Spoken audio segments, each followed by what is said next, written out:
Good afternoon. Welcome to our virtual summit. Thanks for joining us today. My name is Jerry Wood, and I'm here to kick off our workshop today, how to build corporate partnerships for work-based learning.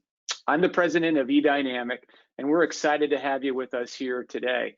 With me is Dr. David Schuler, who is the president of Transio, a cloud-based education solution that helps schools onboard, manage, and grow business partner relationships to provide students relevant work-based learning.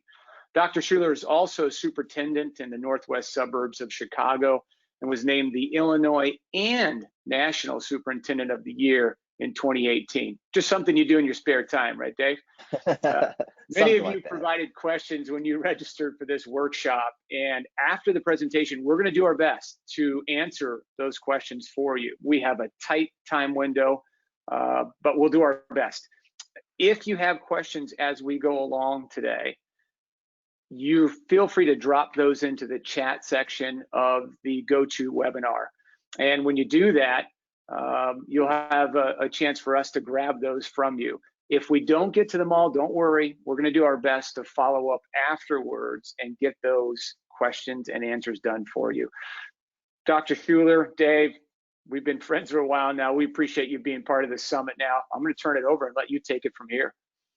Awesome. Thank you so much, Jerry. It's an honor to be part of the summit. And let's see, did my screen just go away? I thought I had it up there. There we go.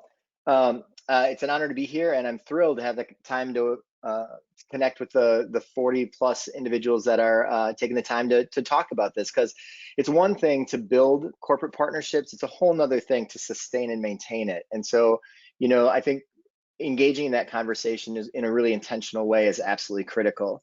You know, I've had the honor of serving as a superintendent for 20 years in a small farming community and a large sprawling suburban district. And, you know, what drives me is this whole opportunity and honor of preparing all students to be college, career, and life ready. And so, you know, as president of the National Superintendents Association, I had a chance to launch Redefining Ready, which is a national initiative to move away from a focus on test scores only and toward a focus on what the research actually says it means to be college, career, and life ready. And then several years ago, as Jerry mentioned, I had the opportunity with some colleagues to launch Transio, and we'll talk about that in a little bit. But it was really as a result of just not finding solutions out there to help bridge that gap between employers and employees and our students. And so, you know, today in our short time together, we're going to talk about how to cultivate those relationships, building relationships that last, how to create new opportunities and thinking intentionally about growing opportunities, showing appreciation for our partners, and then how districts and schools are using Transio to grow and maintain those partnerships and what that looks like. You know, it's super important that all partnerships begin with relationships and having positive relationships and thinking through the importance of providing an ROI, that return on investment, not just to the school and the student, but to the business partnership as well. So often, you know, as we in traditional education, how we acted, we would ask businesses to partner with us and then we would say thank you. That's not the way it can exist any longer. We must show the value we are providing to a business by creating that partnership. It might be growing their talent pipeline as they may be looking for employees. It may be providing different classroom instruction that fits their ever-changing technology needs. But talking to them, reaching out to them, asking them questions, asking to tour their facilities. It doesn't matter if it's a bank, a healthcare institution, or a manufacturing facility. Physically going and being on site and shaking their hand, if it's ever possible to do that again, or an elbow bump if you have to now. But engaging in that relationship is the most important thing to start with. You can't sustain a partnership based on relationships because you have to create a system that outlives your one single relationship. But to start, it has to be asking questions, reaching out, and then asking not only the employers how experiences are going, but also asking students, are you finding value in this workplace learning experience? right? And more than ever now during this move towards virtual, and I believe next year we're going to be in virtual and out of virtual, back in person and out and not in person. And so to create the relationships, and what we've been working on right now is sharing with employers how they can do a virtual internship, externship, workplace learning experience. They're not educators, right? They're very gifted business partners. So to say to them, hey, what do you think about a remote learning partnership? They're not going to know necessarily what to think. So our staff can be the ones to help provide that lesson plan, provide those ideas, to plant those seeds about how a student might go along on a telemedicine visit with a doctor or a nurse, right? And so I think anything we can do to, again, show our value to the business partners greatly enhances those deep and effective partnerships. I mentioned before how important it is for our partnerships to outlive their creators. The only way that can happen is if there are systems in place to track, to report, to manage, and to appreciate, which is super important. And we'll touch on that a little bit more in detail coming up. But if you're going to create a partnership based on relationship alone, you cannot expect that it will outlive you. And that's what we all want to do, right? I mean, we all want systems in place to make sure that they outlive those that started it up. And so it's really, really important that if you're going to create anything to scale, that you have that intentionality behind building it, instead of, oh, it's not a big deal, I'll just call up Jerry, everything will be fine. Yeah, it may be fine why Dave and Jerry are partners in the school and in the business. It's not going to be fine when two other people take over our spots. And so always be thoughtful and intentional about ensuring you're creating the structure around the partnerships that ensure they outlive their creators. And then, we always want to make sure that we're re-examining partnerships to grow opportunities and to find new opportunities. So what we always say is where we start with a business should not be where we end. So I don't go into a business day one and say, all right, let's get ready for an apprenticeship program that's going to be 18 months for a kid from their junior year through the end of their senior year. That's not how you start, right? We may start with saying, would you be interested in having a job shadow experience? But you can't stop there, right? The goal has to be, all right, if they had a good job shadow experience, you can't just say, all right, good, I've got another job shadow experience next year. No way. Now, if that was a good experience, I'm going to go back to them and say, how about a week-long micro experience? Can a kid come in for a week or two during the summer? If they have a good experience there, now I'm going to say, well, what about a full semester opportunity, or a 30 hours, or an internship, or an externship? And you just have to gradually continue to look for ways to evolve and grow the opportunities with your business partners. Otherwise, what ends up happening is the business partners get bored. Big deal, I'm doing this job shadowed twice during the year. All right, that's fine. I've done it for the last 5 years. It doesn't inspire them to want to come to you and partner with you in more ways. But to say, hey, I'm pretty excited about that job shadow is really good. Anything else I can do for you, let me know. You come right back at him and you say, well, I do have a couple ideas for you, right? And how about having this experience and then that experience? But again, if you only have a few partners, that can all be done on a spreadsheet, right? But if you're, and I don't know how many on the call are CTE teachers or CTE coordinators, you've got tons on your plates, my friends. You have to have a way to manage that in an easy way to be able to know who has been doing job shadows that have completed them and they've been positive. Great, now let's go back and ask them for additional opportunities. We have over 1,000 business partners in our district. Our district is a district of just about 12,000 students, and we do over 2,700 external workplace learning experiences every year. And we wanted to get to scale. We wanted a fourth of our kids, 25% of our students, to go through a workplace learning experience every year, because we believe in it and we believe in the importance of it. Look, I'm not expecting a high school kid to know what they want to do for the rest of their life by the time they're 18, but I want them to know what they don't want to do. And one of the ways they learn what they don't want to do is to have experiences in what they think they do want to do, right? And so I'll always be looking for those opportunities to grow those partnerships and those relationships. Now more than ever, we must show appreciation to our partners. there are some of our partners, our business partners, that are doing great. They're manufacturing PPE. They can't find enough workers. They just need the supply chain to continue, and they're in great shape. But we have a lot of others who have laid a lot of their employees off, who may have shuttered their business, and they're really hurting right now. To get a handwritten note from a student that did a workplace learning experience with them before COVID-19 means the world to these people. And I guarantee you, a handwritten note, a personal call, will ensure, will ensure that they partner again with you in the fall or the coming year. And I know it's easier to send an email, and I know if you're like me, you've never been busier. I talked to a lot of people that are in the business world who said, March and April, I just didn't have anything to do. I'm like, it was 18 hours a day for us in education. It's crazy, right? But take the time to personally reach out and show that appreciation and talk to your business partners, especially those that may not be currently operating or that are really hurting for business. You should do that all the time, but I do think during this time, it's really, really critical. If you also, if we're able to get together again, we always do an industry appreciation breakfast where we have the industry partners come in, we'll give them a certificate. We always honor a couple of them. We'll do a video promoting one of them or two of them a year.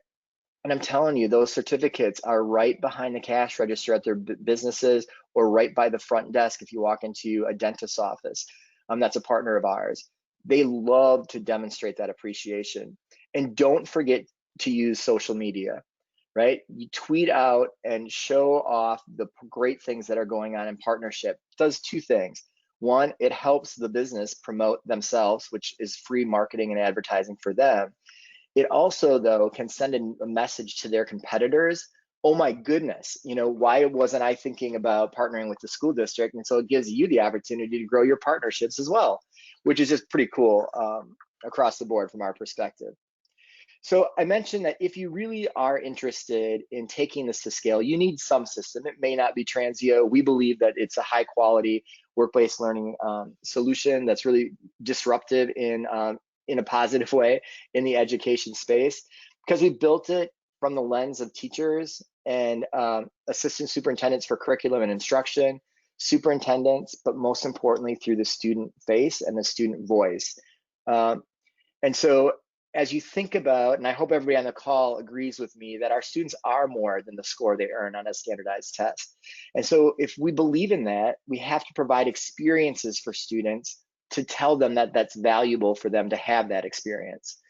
So we really are a suite of solutions designed to allow schools and school districts to personalize the pathway or journey for every student, to get them to dream beyond what they dreamed when they walked through our doors that 9th grade year, and create a planner and pathways to monitor and track and record their effectiveness. So one of the really great things about our jobs platform is that we have a geo check-in and checkout. So if you have a student that's working on site in a particular business, if they're there or not. And if they leave the area, if they don't show up, it'll immediately send a red flag to whoever that supervisor is to let them know that that student did not show up at a given day. Or for our students who are in the 17 to 22-year-old program that maybe have some special education needs and are working on their transition plans, how great would it be for a case manager or a career advisor, job coach, whatever you call them, to know if a student wanders out of the area at their workplace experience that they're supposed to be. So from an administrative dashboard perspective, I love what we put together on this slide. What this shows is you can identify as an educator, as a CTE person, or a counselor, the difference between students that are interested in different career pathways and the actual offerings that you have in career pathways from a workplace learning experience, which will allow you then as an educator to really focus your efforts. So if you look, the blue are the number of students that have indicated they're interested in that pathway. The green would show how many opportunities that you offer currently as a school in that area. So you can see you would not need to grow any of your additional experiences in human services if this was your data. but you better start really focusing on creating some more IT external workplace learning experiences. So I think that gap, it was super important. We tried to do a really great job of keeping everything tiled and dashboard so it's easy to see and read, and every screen was run past a student as we developed it. And one unique thing about Transio is we've really built this through an equity lens, and I'll show you a little bit about that in just a second. But here is just an example of an experience where you can see on that page the exact website, the phone number. You have a small text field, you have a larger if you want to make a much larger a message that you're going to send out. Does this student have a mentor or a case manager? And then how many students does Joe's Automobile Shop, how many are they looking for, right? And so we can add the contact information, the description, that's all housed in Transio. We communicate seamlessly back and forth through your SIS system. So it's not like you have to build anything different, or this is a whole new system. From a dashboard perspective on the student side, you can see the student currently has 2 external experiences. They've worked 45.5 hours so far this year, and they have hours that are pending, which means the supervisor has to sign off on them yet, but the student has already put them in. And then you can see on the tasks down below, for the student, we can assign tasks, like you can assign them to make a resume, and then we have a whole resume builder, or take a career interest inventory, or they can do that on their own. So find one activity that you are interested in. So then if you click on that box, it would take you to all the activities that are currently offered in that pathway of choice. And a student can go through and pick those. And then you can send reminders. In this case, don't forget to log your timesheets before the end of the week. And then here's just an example of the log. Today we had a customer come into the shop. Today was my first real day on the job. So those small text fields, it doesn't have to be anything major, but then the advisor or the adult can send that message, send that student a message, and that student can add to the time log. The student could also message their career advisor or their counselor right from this page. And it goes right then, obviously, to the email address of the counselor. Our automobile technicians, same thing. I mentioned the equity piece before. We know, especially if you're in a district that is larger geographically, one of the challenges our students have, especially our students of poverty have, is transportation challenges. And so we built in a map for every one of our experiences. So a student, when they're looking at applying for a potential opportunity to work, can actually see, can I get there? Can I get there either via my own car, or if I don't have access to a car, via bus, mass transportation, a bike, or walking? And because we want our kids to be successful, we really want them to have that positive experience. And then we can edit any sort of reports we want. And so, as I mentioned, we really wanted to build everything through that lens of equity. So by every different demographic group and special population, we can take a look at what are our career clusters looking like, right? So not just for students of poverty or special education, but for any different diverse group of students, we can look at, and then we can also put them together. So how many of our African-American males are in engineering, right? So we can take it, we can be that discreet with the data to take a look at it and see, are we providing equitable opportunities for all students? And it is just so critically important to me, especially during these times, my friends, that we don't create a wider divide between those students that have the means and the resources and those that do not. And so for us, Transio is a real leveler, because we can ensure that all kids are having access and opportunity to the same experiences, which is just so critical. And then we can also create activities, or you can create activities. Everything's really easy to use intuitively, but complete a career exploration day, complete cluster orientation, visit example workplaces, go through a mock job interview. As I mentioned, creating a resume. Our overall portfolio for a student at the end, when they're seniors, will include a resume, but will also look pretty similar to a LinkedIn page, where we want our kids to be successful. So let's just have those students be able to move it over and instantly have their own LinkedIn page. We have created a partnership with Parchment. and so everything is verified and can be sent right through Transio to institutions of higher ed if your students are interested in going on to a 2 or a 4-year institution, which is super important from our perspective. And then we have all kinds of micro-credentialing and micro-badging that we can do as well to celebrate students along that journey through that workplace learning experience. But if you don't have some system like Transio that can manage all of that from your end, it becomes impossible to scale because there's just no way to be able to keep track and manage all of that in a Google Sheet or an Excel spreadsheet if you have 1,000 business partners and 2,700 experiences in a year. So Jerry, as we wrap, I hope I wasn't too fast in running through that, but I also want to make sure we provide some time if there are any additional questions that came in over the course of the last 20 minutes. Yeah, I know, Dave, that was so spot on. And, you and I had the chance to work together yesterday in the virtual summit on a panel where you and your team talked at a deeper level about those experiences. And I can tell you the one thing that I hear consistently, and for those on the phone, and we've got a big group on the phone right now listening, or on the web listening, Dave and his group in Illinois have among the most sophisticated work experience program for students I've ever seen. Fortunately, I can work all over the country. I get the chance to work with districts everywhere. And what they've done in Illinois is absolutely amazing. And what I hear time and time again from you, Dave, is, well, there's a few common things. One, make sure students are part of it from the beginning. Get their opinion, listen to what they have to say, make sure they're part of the process. Two, I hear you say it doesn't have to be perfect from the beginning. You guys didn't start with this type of scale. You started with just a few local work-based experiences, and years it took to scale out the way you've done it to provide this. So it's okay to start small. Don't be intimidated, but at least start. That's what's important, I think, for sure. So a lot of the questions are about that exact topic. How do you start, and how do you get students engaged? So I'll just start with the first one here. And the idea, I'm going to try to pull together a couple different questions I'm seeing in the chat box, but how are you selling the idea of work-based learning to students? How do you get them interested in it, and how do you make them believe that extra effort and that extra time is valuable to them? Yeah, great question. And I think it goes back to how you have to redesign your curriculum to ensure that you are creating an engaging, relevant experience for all kids every day.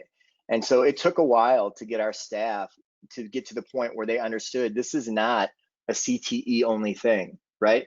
Workplace learning experiences have to be the blanket over which the rest of your curriculum is built, right? And so we might have, journalists, we have a lot of kids that are doing external workplace learning experiences at our local paper, newspapers. Well, that works out awesome for our English department.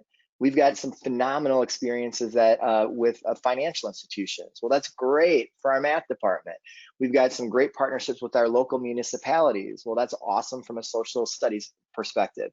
So we had to get some early and small wins with some of our core areas to get them to get really excited about it. And once you get teachers excited, you can just step away and support the work. We started our pathways, and the way we built them is we built them based on our labor force need. So in our district, we were adjacent to O'Hare. So manufacturing was by far our greatest need. We have two of the largest industrial parks in North America that are in our district. So we started with manufacturing. Our second was healthcare. So then we went to healthcare. And then over the course of about 6 or 7 years, we were very intentional about building out. And we now have, a legal pathway where we have mock courtrooms that are built in our schools. We've got an aviation pathway where we have a classroom at the local airport, and our kids fly back and forth to Lewis University to get their hours in, all while they're students. And so if you can create some of those really amazing early wins, the rest of it will just take care of itself. We just had a kid who won our first startup showcase, which was like Shark Tank, who January 28th of last year was on the real Shark Tank for a product he created with some friends at Wheeling High School, and the Sharks gave him $300,000 for it. It's Wow. pretty easy then to gradually build at that, when you have something like that going on, so you just got to get inspirational and motivational and look for early wins that you can just showcase the heck out of to everybody else. Yeah, that's fantastic. Unfortunately, we're only going to have time probably for one more question here. So another common theme I see in the chat box is the idea of virtual apprenticeships and virtual internships. No doubt you guys have spent years building great hands-on, in-person experiences. You now have to pivot to virtual, and for some people just starting out, they're going to be starting with virtual. So what kind of ideas can you give them? Yeah, so really, and if anybody has additional questions that I didn't get to, and I apologize, just send me an email. I will respond to every one of them, I guarantee it. But you know, from a virtual perspective, you have to plant the ideas or ask the business partner to dream a little bit. So like I mentioned, we immediately pivoted to providing virtual experiences, not necessarily with our business partner, but with our job coaches and career advisors to talk about mock interviews. How do you do a Zoom meeting when we do have a virtual experience? What needs to be in your background? How do you need to be dressed? So we were able to take about a week of time between the immediate move to remote learning and getting back in with our business partners. The business partners themselves, it all depends on where they're at in their current financial situation. Our manufacturing partners have been awesome. We've done Zoom tours of facilities. We've had our kids being able to Zoom in to meetings that they're having, meetings with architects. We've had them give a lot more projects out. So one of the things that we said to our business partners is, what questions do you want our kids to solve during remote learning? Like, how can they do independent research and report back to you about exactly what they discovered and what they found? So doing that independent work, that was awesome. And every one of your business partners have problems that they're trying to solve. So ask them for the problems, then let your kids do the research, find the solution or find multiple solutions to share back with that business partner. And when that happens, you're guaranteed a continued relationship with that business going forward. Fantastic. That's awesome. David, unfortunately, we're out of time, and that's going to conclude our session. I love talking with you about this stuff because you've got so much passion for it. And what I'm hearing is really, look, start small, get the students involved, really celebrate the wins, and make sure you've got a good system in place to organize this thing as it grows, or you won't be able to scale it over time. So great advice. I want to thank everybody for joining us today, for sure. If your question wasn't answered, to Dave's point, his email's up there. If you put it in the chat box, we'll grab it. We'll make sure answers get to everybody for sure. Know that you'll receive a certificate of participation at the end of this. We're also going to send you a survey. We'd like to know how we can make this experience better and what you enjoyed down the road as well. Just be mindful, we still have a few more sessions left in our virtual summit today. There are 2 more. Great topics around funding and transitioning from textbooks to digital curriculum. So go out and grab those on our website. And thank you guys again for joining us. Dave, thanks so much. Stay healthy, stay safe. Thank you, Jerry. You too.